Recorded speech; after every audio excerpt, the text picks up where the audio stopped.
नमस्कार, मैं आपका दीपक शर्मा। बिहार में वोटर अधिकार यात्रा पूरी करके राहुल गांधी की यात्रा वाया उत्तर प्रदेश होते हुए गुजरात पहुंच चुकी। लेकिन बिहार में शुरू किया गया स्लोगन वह नहीं भूल पा रहे, दोहराते जा रहे हैं बार बार।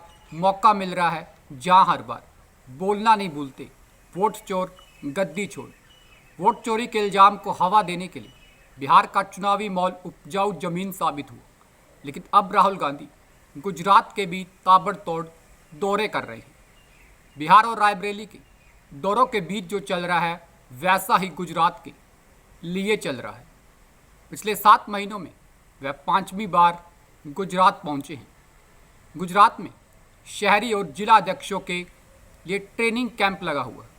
अब राहुल गांधी इस कैंप का मार्गदर्शन करने पहुंचे हैं। इसी कैंप के उद्घाटन पर मल्लिकार्जुन खड़गे ने कहा था कि कांग्रेस में ही कमी रही होगी, जिसकी वजह से आज गुजरात के वे लोग देश पर राज कर रहे हैं जो देश को कमज़ोर कर रही है।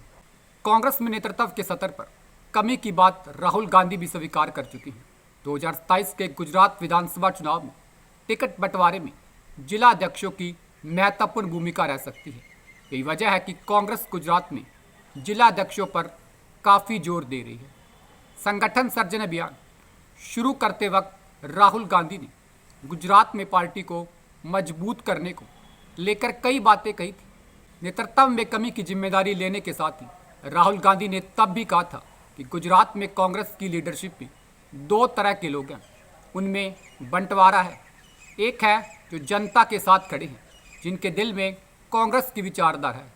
दूसरे वो हैं जो जनता से कटे हुए हैं, उनसे दूर बैठते हैं। उनमें से आधे भाजपा से मिले हुए हैं। तब राहुल गांधी ने रेस के घोड़ों को बारात में बांध दिए जाने का किस्सा भी सुनाया था। इसे मध्य प्रदेश में भी दोहराया गया था।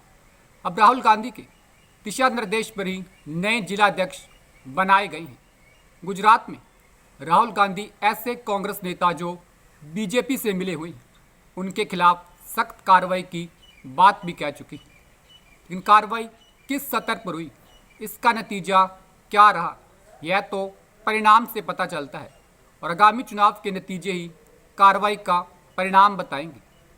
अब बात आती है गुजरात कांग्रेस संगठन में महिलाओं की भागीदारी को लेकर।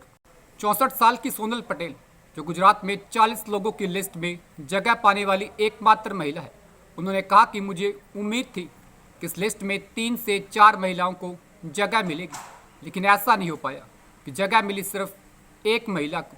और गुजरात ही नहीं बल्कि हरियाणा में भी कांग्रेस की तरफ से जारी जिलाध्यक्षों की सूची में सिर्फ एक ही महिला को जगह दी गई थी, जो अपने आप में कांग्रेस नेतृत्व पर सवाल खड़ा करती है। 2024 के लोकसभा चुनाव में बेहतर प्रदर्शन करने के बाद से राहुल गांधी आत्मविश्वास से भरे हुए हैं। बीच बीच में विपक्ष के साथ छोड़ देने या नेतृत्व पर सवाल उठने से निराशा जरूर हुई, लेकिन वोटर अधिकार यात्रा के बाद राहुल गांधी का जोश हाई लेवल पर हुआ। लोकसभा में विपक्ष के नेता बनने के बाद सदन में राहुल गांधी ने कहा था कि वह बीजेपी को गुजरात में जाकर हराएंगे। राहुल गांधी की बात सही भी साबित हो सकती है कि उनका मानना है कि अगर बीजेपी को देश में हराना है तो इसकी शुरुआत गुजरात से करनी होगी, कि बीजेपी 1998 से लगातार गुजरात में विधानसभा चुनाव जीतती आ रही है और पिछले विधानसभा चुनाव में इस रिकॉर्ड को कायम भी रखा गया। गुजरात उस नेता की कर्म भूमि भी रही है जो भारत के प्रधानमंत्री हैं। गुजरात उस पार्टी की रीढ़ की हड्डी भी है जो सत्ता में है। इसलिए बीजेपी को गुजरात में ही हराने की मंशा राहुल की गलत भी नहीं, लेकिन नतीजे अभी तक राहुल के पक्ष में नहीं आ रही है।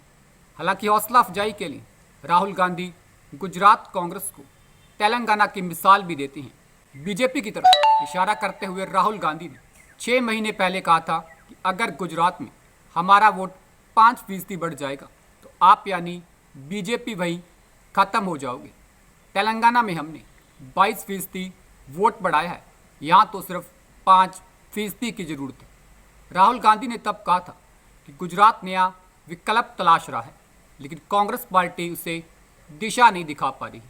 ये सच्चाई है तो मुझे यह कहने में कोई शर्म या डर नहीं है। यह बात सही भी है कि जनता किसी और नाम पर विचार तभी करेगी जब कोई विकल्प हो, लेकिन गुजरात में कांग्रेस खुद को एक अन्य विकल्प के तौर पर भी नहीं रख पा रही है। वहीं विकल्प की बात करें तो विसादर उपचुनाव जीत लेने के बाद अरविंद केजरीवाल को भी गुजरात में पंजाब की तरह संभावना नजर आ रही है। पंजाब में भी अरविंद केजरीवाल ने पहले कांग्रेस को पछाड़कर आम आदमी पार्टी को सबसे बड़ा विपक्षी दल बनाया था और फिर 2022 में सरकार बनाने में भी कामयाब रही थी।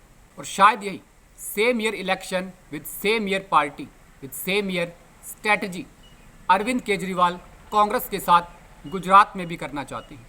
और सिर्फ आम आदमी पार्टी नहीं, बल्कि गुजरात में अपनी पार्टी में महिलाओं को जिम्मेदारी देना, एक सफल नेतृत्व का आयोजन करना, इन सब बातों के बारे में भी आगामी गुजरात विधानसभा चुनावों से पहले राहुल गांधी को विचार करना चाहिए। नमस्कार, उम्मीद करते हैं वीडियो अच्छा लगा होगा। वीडियो को लाइक कीजिए, शेयर कीजिए, चैनल को सब्सक्राइब कीजिए।